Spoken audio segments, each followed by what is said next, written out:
Welcome to Ask Win, everyone. Today I have Emily Sieta with me. You guys figure that one out. You guys figure out the evening name called Win and Emily Sieta. You guys figure that one out. But I'm going to let Miss Emily Sieta take it away and share her story with you guys. And so, welcome, Emily Sieta.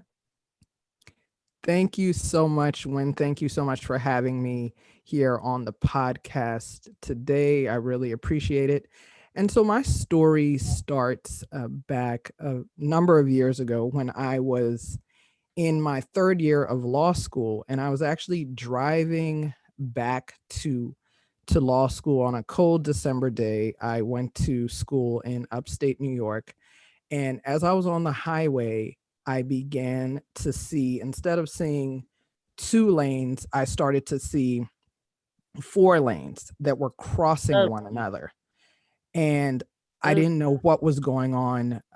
I was in a panic. My heart's beating. I'm sweating. I'm praying. I didn't know what was going on. I am going at 70 miles an hour on the highway, and my vision is distorted. Long story short, I had to pull onto the side of the road and call 911. And I was thereafter diagnosed with a rare autoimmune disease called myasthenia gravis. I had never heard of it before. I didn't even know what an autoimmune disease was. And for your listeners who might not know what it is, an autoimmune disease is one in which the immune system mistakenly attacks the body. So instead of just attacking outside invaders like viruses, it attacks a part of the body. Some other common autoimmune diseases are lupus and MS and rheumatoid arthritis. no. And myasthenia gravis, the immune system attacks the muscle nerve connection. So our nerves send signals to our muscles to move, and it attacks that connection. So there's weakness. For me, I mainly had weakness in my eyes, as was present that day when I was on the road. And I had difficulty driving, of course, and even dialing a phone number and crossing the street. And at that time, I was in my third year of law school, and I already had a nice job, well, a prestigious job lined up at a major law firm in New York City. And despite all the challenges I was going through with doing daily activities, and my doctors were also trying to determine what medications would work for me, I continued with my plans of pursuing that job, pursuing corporate law in New York. And the medication that the doctors did give me was an immunosuppressant, the one that worked, quote unquote. And that's where they suppress your immune system so that your immune system does not attack the body, doesn't attack the muscle nerve connection. But then, of course, that opens you up to getting every other cold, flu, other types of infections. So I was on those immunosuppressant drugs, working at a law firm, and I was working 80 to 100-hour weeks, which was absolutely crazy. It was stressful, but I thought that because my condition was generally controlled by the medications I was on, because when I was on them, for the most part, I didn't have blurred vision. Sometimes I would get flares where I'd have to take an additional medication, a steroid, but I continued to just work like that. And after 4 years, the medications actually stopped working. The immunosuppressant stopped working, and I continue to have bouts of blurred vision. And then my doctor put me on a steroid, and the steroid helped in the sense that I didn't have a lot of blurred vision. There were definitely side effects like weight gain and mood disruptions. And after 2 years on the steroid, I ended up having surgery where they removed my thymus gland. And that was supposed to be a really good treatment for myasthenia, as a lot of people experienced improvement. But unfortunately, after that surgery, I began to have really bad blurred vision. And I started to have weakness in my hands and in my legs, to the point where I couldn't type at work. I couldn't make a fist. I couldn't walk across Manhattan without dragging my foot because I couldn't walk properly. And I mentioned it to my doctor, and I told him, I thought that the surgery was actually supposed to help me improve. And he told me that things are going to get worse before they get better. Now, he didn't tell me this when I had surgery or immediately after surgery in the few months after surgery, but once things started getting worse, he told me they'll get worse before they get better. And he wanted me to go back on the steroid that I had been on prior to surgery. I had to get off the steroid before the surgery, because the steroid interferes with bleeding and healing. And at that point, I had begun to do research on the long-term side effects of the steroid, which included osteoporosis, diabetes, and glaucoma. And I mentioned that to him, and he told me that I didn't have to worry about those side effects because I was young. I was 31 at the time and on a low dose. So I went back on the steroid and my vision cleared up. I regained strength in my hands and my legs. But then, unfortunately, when I was 32, just 4 months later, I was diagnosed with osteoporosis. And that was a game changer for me. That really made me decide to take control of my own health. I knew that there had to be a better way, and I had started doing my own research. I went to see a naturopathic doctor who put me on an anti-inflammatory diet. I stopped eating dairy. I started eating organic. I reduced the environmental toxins in my life. I began to juice. I quit my job, and I've been medication and symptom free ever since. And I was so intrigued that my body responded, especially to the foods, that I decided to do more research. I ended up enrolling at the Institute for Integrative Nutrition, and I became a certified holistic health coach. And then I founded my company, Clean Body Living, where I help women with autoimmune diseases and other chronic illnesses. I do have a few male clients, so I'm happy to take men as well, but mainly women. And I help them to shift their mindset to realize that they own the power in the healing journey. So all of the things that they do on a daily basis, all those things that I just mentioned that I changed, they either impact our healing, they help us to heal, or they help to progress the disease, or not help it doesn't get better if we do certain things. So I help them to shift their mindset to realize they own the power in the healing journey, and then to reclaim power over their health through the principles of clean body living, which are awareness of that power that you own, and also awareness of yourself, really getting in tuned with your body, tapping into your intuition to know what triggers you and what doesn't, because that's really important when people have a chronic illness, to really put yourself in the best situation for healing. And the second principle of clean body living is body movement. And I'm not talking about running a marathon or anything like that, but moving your body in a way that's comfortable for you at the time. And then clean eating. And when I talk about clean eating, I mentioned it before, I'm talking about looking at the source of your food. So not just eating lean protein and a lot of veggies, but really looking at what your food was exposed to. And that's where the organic comes in. And then the fourth principle of clean body living is self-care and reducing your stress. So that's where meditation would come in. That's where other mindfulness techniques would come in. That's where me quitting my job and really assessing my life. That's where some of maybe trying to prune some of those relationships comes in, but really doing what's best for you in terms of self-care. And then the last principle of clean body living is reducing the environmental toxins in your life, because what we put on in and around our bodies. It's really important. There's so many toxic chemicals out there, and a lot of us aren't aware of them. I certainly wasn't, but all of these things impact our health. So that's what I do. That's how I came to found Clean Body Living, and I'm really on a mission to help people realize that they can take back that power and contribute to their healing.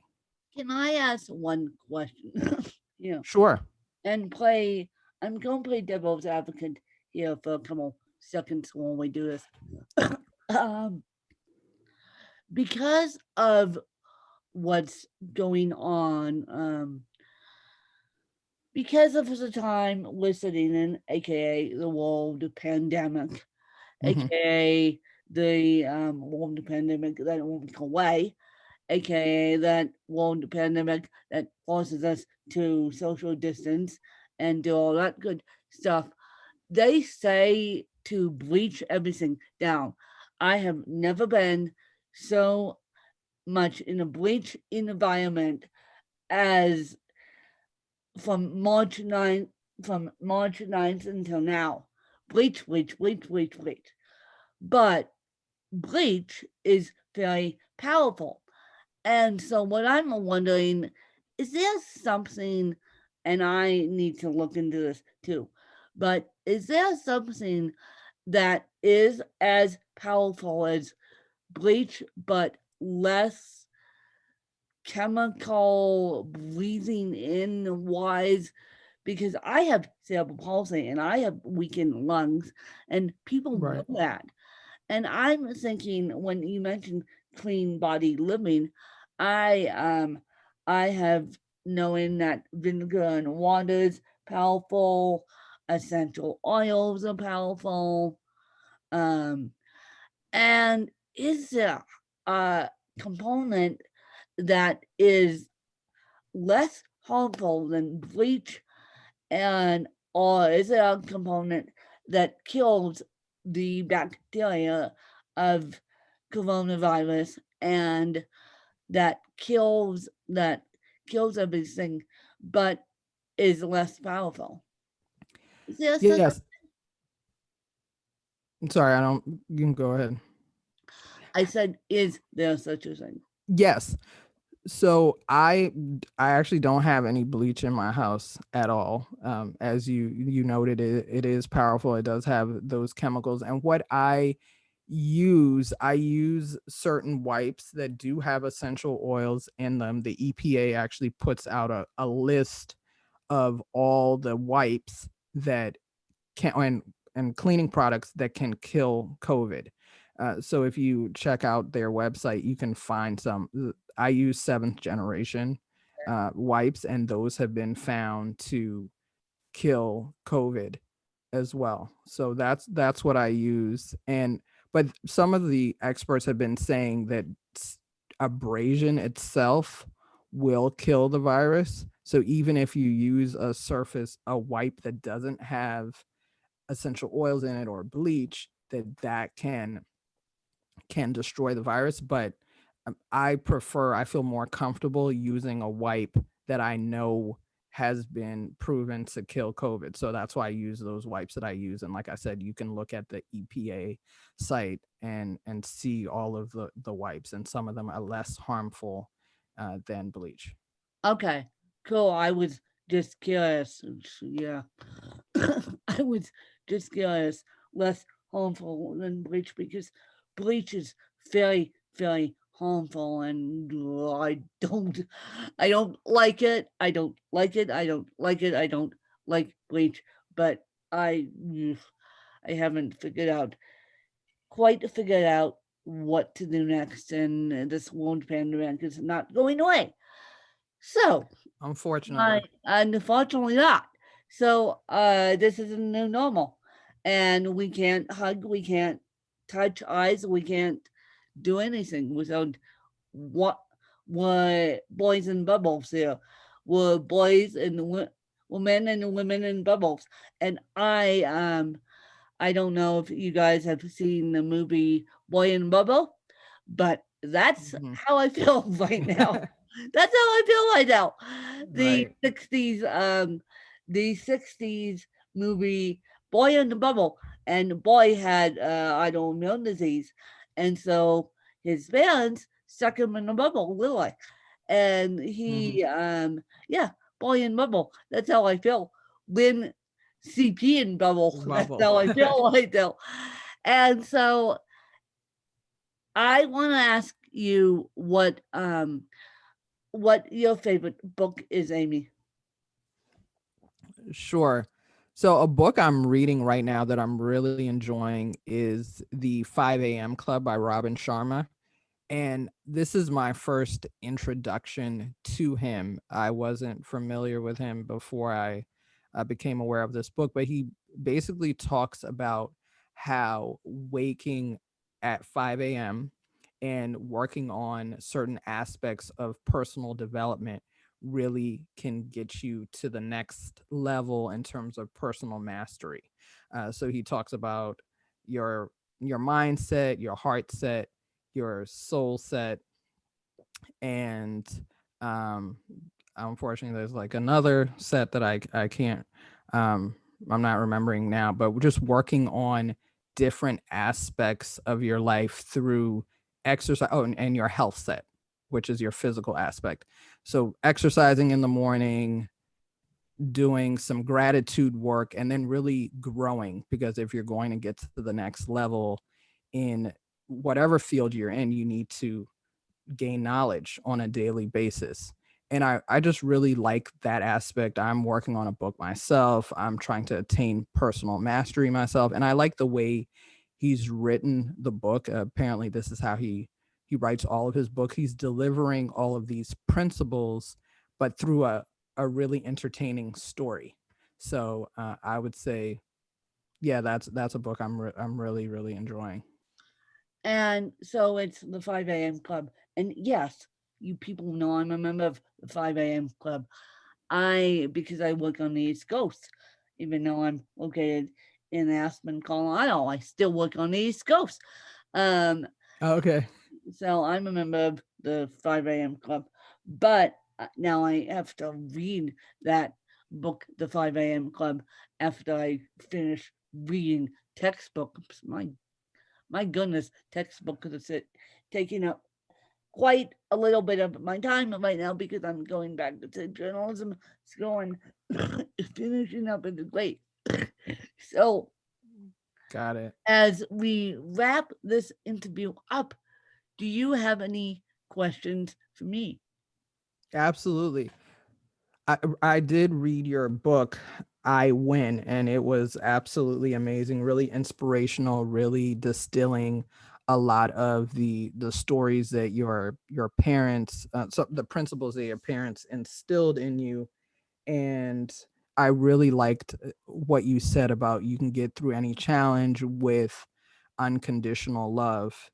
And I wanted to know if you can tell me a little bit more about your other book. I think you have another book called She is CP, and tell me, what that's about and sort of what the difference is between those two books, please. Basically, She is CP is the sister. I have three books out all about CP. The rest are novels. The rest are novels. And She is CP is the updated version of I Come a Win, where I stand now and what I've been doing now.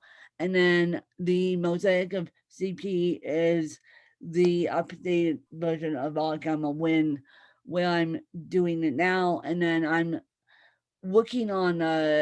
going to be working on a book about me being a journalist with a physical disability, and that I haven't come up with a title yet.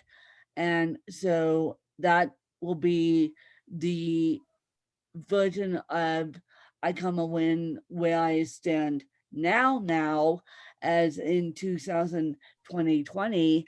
And that will be coming out, I believe, in 2022 because I'm going to be done with journalism school in 2022. February. The date keeps changing, you guys. Originally, it was supposed to be April.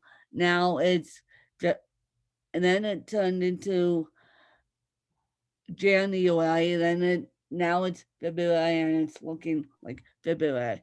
So I am wanting to write this book about me being a journalist with a physical disability.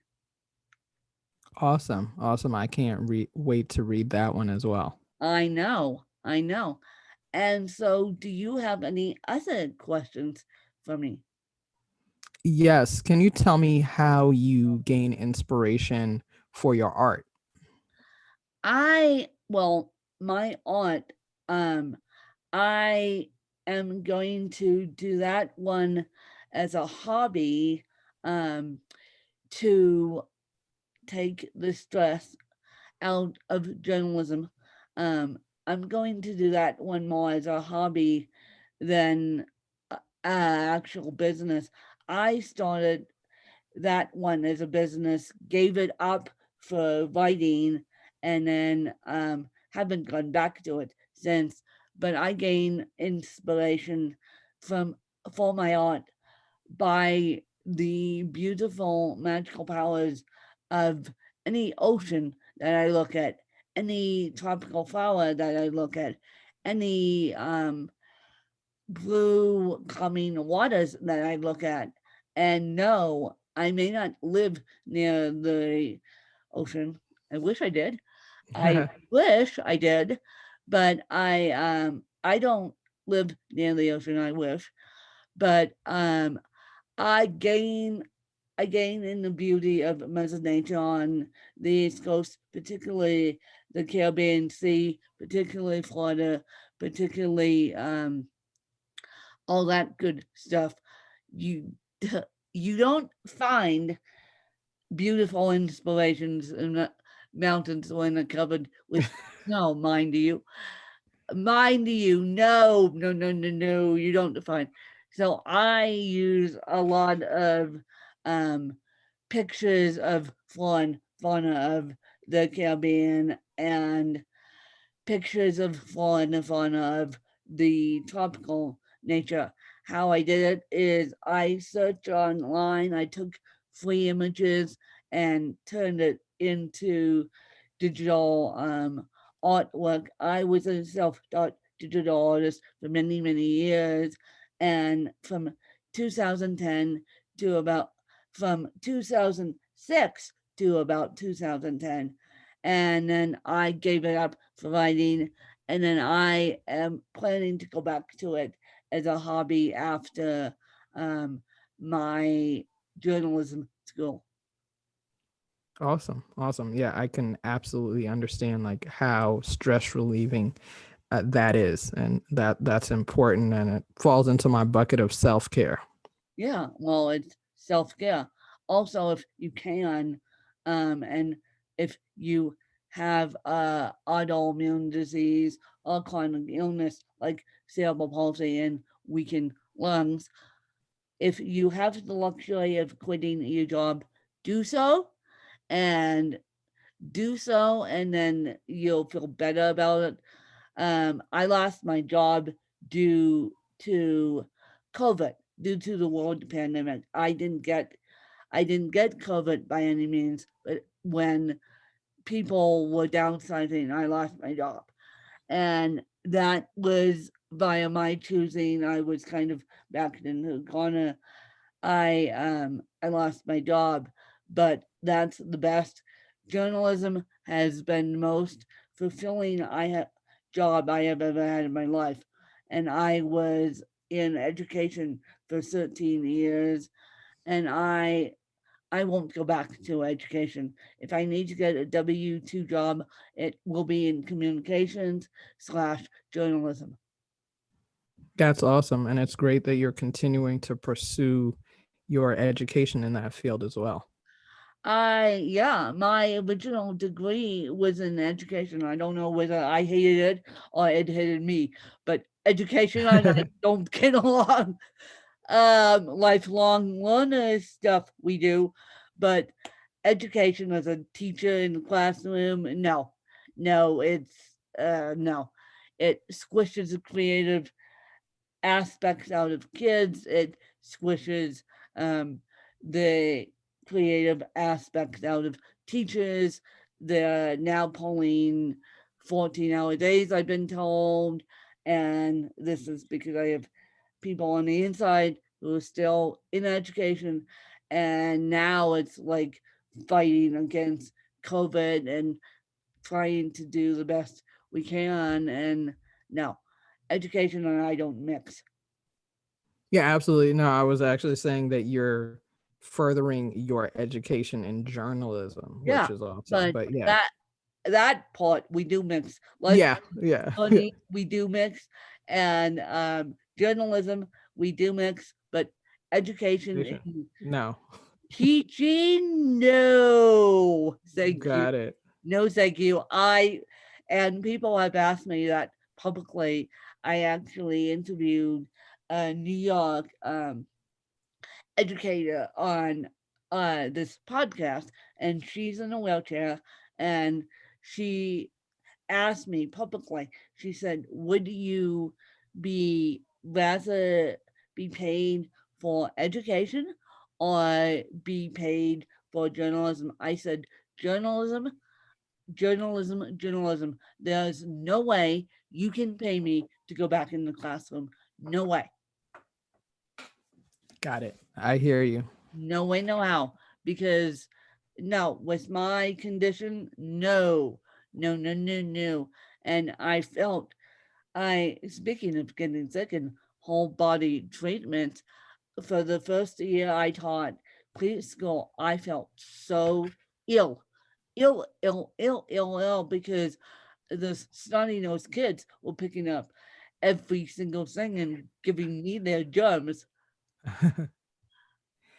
Yes, a So lot of yeah, kids do get those, yeah. yeah, get sick, So I get and the teachers too. the teachers do, and it's like Yeah. no matter how hard we try.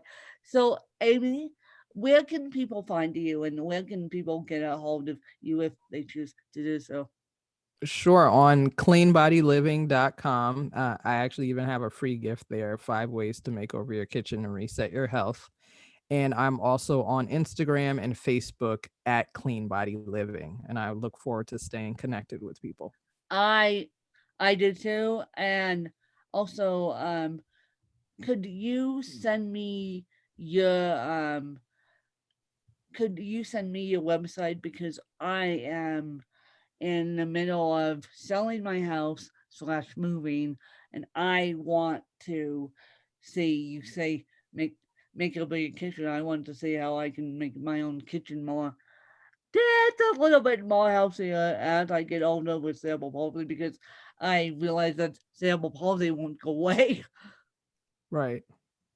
Okay, absolutely. I will send it to you. Yeah. And thank you so much for having me on the Thank you. podcast today. Thank you. And I appreciate you guys listening. And I hope you guys um, had gained some inspiration from Amy.